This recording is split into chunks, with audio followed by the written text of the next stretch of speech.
bagulho. Sai daí, mano. Não, vai estourar, vai explodir esse negócio. Não vai explodir nada. Ó, pessoal.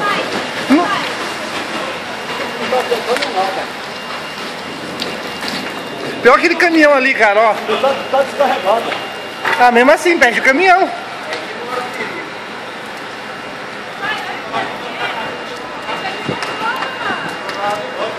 É, coitado, o japonês perdeu a Kombi. E as compras? Tá dentro? Tá cheio de compra? Ah, Jesus. Ah, mas não é culpa dele, né? Você viu que o carro tá continuando ligado, você viu?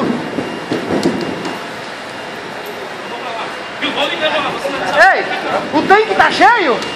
Ah, tá cheio. Ah.